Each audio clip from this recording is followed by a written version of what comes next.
Hello दोस्तों, स्वागत है आपका सोशियोलॉजी क्लासेस के हमारे यूट्यूब चैनल पे। तो पहले एक सूचना दे रहे हैं आपको कि आप डेली क्विज के लिए हमारे टेलीग्राम चैनल पर जुड़ सकते हैं, जिसका लिंक डिस्क्रिप्शन बॉक्स में प्रोवाइड करवाया जाएगा। वहाँ पर डेली 9 AM और 9 PM पर क्विज करवाया जाता है। अगर आप लिंक नहीं पा रहे हैं तो आप @राजपूत सनी करके सर्च कर सकते हैं टेलीग्राम पर, जिससे हमें हमारा ग्रुप मिल जाएगा। तो हम पद्धतियों से संबंधित कुछ प्रश्न देख रहे थे, तो आइए देखते हैं आज का पहला प्रश्न। निम्नांकित में से लोक विधि विज्ञान अर्थात एथोडोमेथोडोलॉजी के प्रणेता है? मैकाइवर पेज, कुले, पार्सन्स, गारफिंकल। तो राइट आंसर हमारा डी हो जाएगा। लोक विधि विज्ञान या एथोडोमेथोडोलॉजी के प्रणेता कौन है? गारफिंकल। तो इन्होंने इसे परिभाषित और विश्लेषित करने के लिए कुछ व्यक्ति के कुछ विचारधाराओं का पालन एवं प्रयोग किया है। समाज से शास्त्र का यह एक नव विकसित अध्ययन विधि था, जिसमें इन्होंने निजाति पद्धति या लोक विधि विज्ञान कहा। इससे सामाजिक स्थितियों को परिभाषित एवं विश्लेषित करने वाले नियमचारों के रूप में इन्होंने एक विधि दिया। यह उपागम के जो है हेराल्ड गार्फिंकल, इनकी पुस्तक जो थी हेराल्ड गार्फिंकल की, वह स्टडीज इन एथोडोमेथोडोलॉजी थी। और कभी कभी यह पूछ लेता है कि यह सिद्धांत कब इन्होंने दिया, तो 1967 में अपनी पुस्तक स्टडीज इन एथोडोमेथोडोलॉजी में इन्होंने यह दिया। इसके अलावा जो अल्फ्रेड शुट्ज हैं, इन्होंने इस विचारधारा से प्रेरणा ली। इन्होंने जो अल्फ्रेड शुट्ज की अवधारणा क्या थी, फिनोमिनोलॉजी, उससे इन्होंने प्रेरणा लेकर एथोडोमेथोडोलॉजी विज्ञान दिया था। और इसमें प्रमुख लोक विधि विज्ञान में जो और प्रमुख समाजशास्त्री हैं, उनमें गॉफमैन का सबसे प्रमुख नाम आता है, गार्फिंकल के बाद इरविन गॉफमैन का। उसके बाद बिटनर, चर्चिल, संगोफ और सिसरॉल नामक विद्वानों ने इसको विकसित करने में महत्वपूर्ण भूमिका निभाई है एथोडोमेथोडोलॉजी को।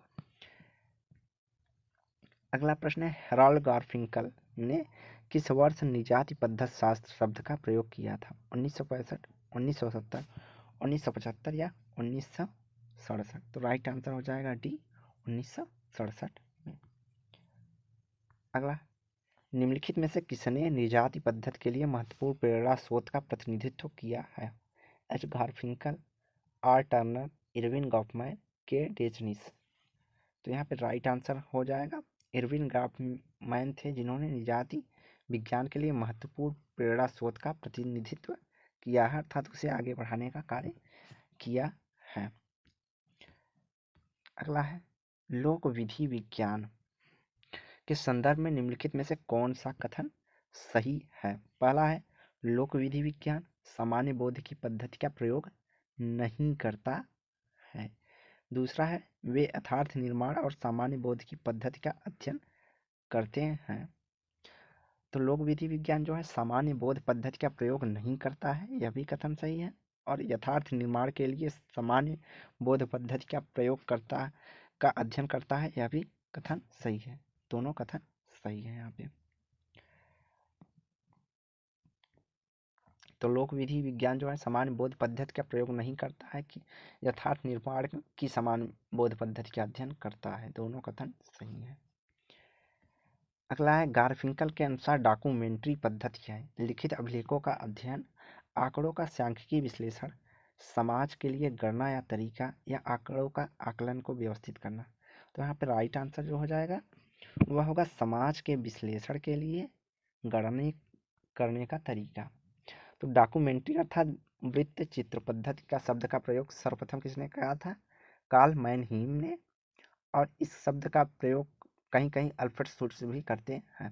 उसके बाद गार्फिंकल ने एथोडोमेथोडोलॉजी शब्द जब दिया, उसमें इन्होंने डॉक्यूमेंट्री शब्द का प्रयोग किया। इनका मानना था कि यह एक ऐसी विधि है जो दुनिया के बारे में लोगों और समाजशास्त्रियों के बीच समान तर्क उपयोग करता है। जैसा लोग समझते हैं वैसा ही समाजशास्त्री समझते हैं, ऐसा इसे मानते हैं। इन्होंने इस पद्धति के संदर्भ में निहित कुछ अनंत संख्या कुछ पहलुओं का चयन किया, जिसे विशेष तरीके से परिभाषित कर अंतर्निहित प्रमाण के रूप में देखा। इनका अनुप्रयोग था बचपन, युवा, लिंग, वयस्क, शिक्षा, चिकित्सा, नीति, संगठनात्मक संस्कृति, शोध, अनुष्ठान, मीडिया के उपयोग का विश्लेषण तक इन्होंने इस पद्धति के माध्यम से किया है। कौन से? डॉक्यूमेंट्री पद्धति के अनुसार। अगला है, कौन समाजशास्त्री सिद्धांत उल्लंघन प्रयोग को एक विधि के रूप में प्रयोग करता है? प्रघटना विज्ञान, लोक विधि विज्ञान, विनिमय सिद्धांत या प्रतीकात्मक अंतर क्रिया। तो यहाँ पे राइट आंसर हो जाएगा बी, लोक विधि विज्ञान जो है उल्लंघन प्रयोग या प्रैक्टिसिंग एक्सपेरिमेंट एक विधि है जो कि शिक्षा और लैंगिकता एवं संगठनात्मक स्वरूपों के लिए प्रयोग किया जाता है। इसमें लैंगिकता अर्थात किसी एक लिंग को अधिक महत्वता या विशेषता के साथ देखा जाता है। तो हेराल्ड गारफिंकल ने जो इसका उपयोग किया था वह एक व्यक्ति के ऊपर प्रयोग करके, जिसका नाम था एग्नेस नामक व्यक्ति के ऊपर इसका प्रयोग किया था। और इस प्रक्रिया को उन्होंने पासिंग कहा। क्या कहा? पासिंग। जब इस प्रक्रिया पर अर्थात अध्ययन पद्धति कर रहे थे तो उसे इन्होंने पासिंग कहा। और इसके साथ इन्होंने कहा, जब लोक समाज और कुछ निश्चित वर्ग के सदस्य के रूप में नियमित प्रथाओं को सीखते हैं और नियमित रूप से उसका प्रयोग करते हैं। इन्होंने कहा है कुछ स्त्री और पुरुष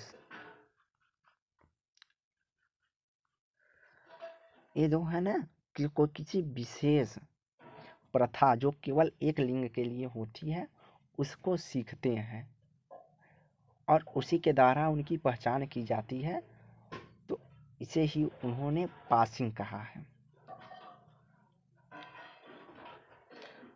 जो कि किसी एक लैंगिकता पर आधारित प्रथा के रूप में होता है। अगला है, गारफिंकल के लोक विधि विज्ञान में जिन प्रमुख अवधारणाओं को प्रयुक्त किया जाता है वे कहते हैं दस्तावेजी विधि, निजवाचक क्रिया, निर्देशिका, सामान्य वास्तविकता। नीचे दिए गए कुछ कूट से सही उत्तर का चयन कीजिए। 1 और 2, 1, 2 और 3, 2, 3, 4 या 1, 2, 3, 4। तो यहाँ पे राइट आंसर हो जाएगा डी। इन्होंने प्रमुख अवधारणाओं के रूप में 5 प्रकार की अवधारणाओं का प्रयोग किया है। पहला संदर्भिता या निर्देशिका या इंडेक्सिलिटी। दूसरा इन्होंने कहा है सामान्य वास्तविकता, कॉमन रियलिटी, निजवाचक क्रिया, रिफ्लेक्टिव एक्शन, दस्तावेज विधि या डॉक्यूमेंट्री मेथड। और आखिरी जो इन्होंने बताया वह वैज्ञानिक ज्ञान द्वारा निश्चित क्रम के रूप में बताया है। तो इन 5 प्रकार की अवधारणाओं का प्रयोग लोक विधि विज्ञान में गारफिंकल करते हैं। अगला है उत्तर आधुनिकता से संबंधित प्रश्न है। निम्नलिखित में से उत्तर आधुनिकता के समर्थक हैं एंथनी गिडिंग्स, जा बार्डिलार्ड, जुर्गेन हैबरमास, अलेक्जेंडर। तो राइट आंसर बी हो जाएगा। जा बार्डिलार्ड जो है उत्तर आधुनिकता के समर्थक हैं। तो उत्तर आधुनिकता शब्द का सर्वप्रथम प्रयोग किसने किया था? एर्नॉल्ड टाइनबी ने, जबकि लियोटार्ड और जा बार्डिलार्ड ने उत्तर आधुनिकता का समर्थन किया है। तो उत्तर आधुनिकता का विचार जो दर्शन है यह एक प्रवृत्ति है। इसके विकास की आकस्मिकता का आधार उद्योग को आधुनिकता की देन माना है। टाइनबी के अनुसार आधुनिकता के बाद की जो स्थिति शुरू होती है उसे इन्होंने उत्तर आधुनिकता कहा है, जब लोग कई अर्थों में अपने जीवन, विचार, भावनाओं को तार्किकता एवं संगति को त्याग कर अतार्किकता एवं असंगतियों को अपना लेते हैं, तो इसे इन्होंने उत्तर आधुनिकता कहा है। अगला प्रश्न है, निम्नलिखित समाजशास्त्रियों में कौन उत्तर आधुनिकता के सिद्धांत से संबंधित है? जीन फ्रांसीसी लियोटार्ड, जैक दरिदा, माइकल फोकॉल। तो यहाँ पे राइट आंसर डी हो जाएगा। ये सभी जो है उत्तर आधुनिकता सिद्धांत से जुड़े हुए हैं। फ्रांसीसी लियोटार्ड, जैक दरिदा, माइकल फोकॉल तीनों। अगला है, निम्नलिखित में से कौन उत्तर आधुनिकता के विचारक नहीं है? जेफ्री अलेक्जेंडर, जैक्स दरिदा, जेम्सन और जे.एफ. लियोटार्ड। तो यहाँ पे राइट आंसर जो हो जाएगा अलेक्जेंडर। अलेक्जेंडर कौन थे? तो अलेक्जेंडर मार्क्सवादी विचारधारा से प्रभावित थे और इन्हें नव प्रकारवादी या नव वामपंथी मार्क्सवादी की श्रेणी में रखा जाता है। तो अलेक्जेंडर सर्वप्रथम अपनी कृति के लिए थियोरेटिकल लॉजिक इन सोशियोलॉजी जो इन्होंने 1982 और 83 में लगभग 4 खंडों में प्रकाशित किया था। इन्होंने इस माध्यम से अधिक जाने जाते हैं और इन्होंने अपनी पुस्तक के माध्यम से पार्सन्स का विरोध किया है। और बाकी जो है दरीदा, जेम्सन, लियोटार्ड है उत्तर आधुनिकता विचारक।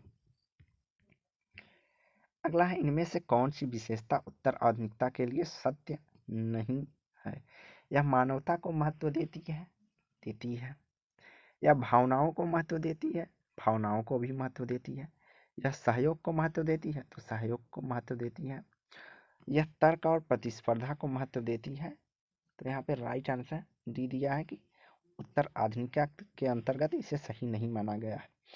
यह आधुनिकता की विशेषता है कि तर्क और प्रतिस्पर्धा को अधिक महत्व देना आधुनिकता की विशेषता के अंतर्गत शामिल किया जाता है। तो आज की वीडियो यहीं समाप्त करते हैं। वीडियो को लाइक एंड शेयर करें, चैनल को सब्सक्राइब करें। धन्यवाद।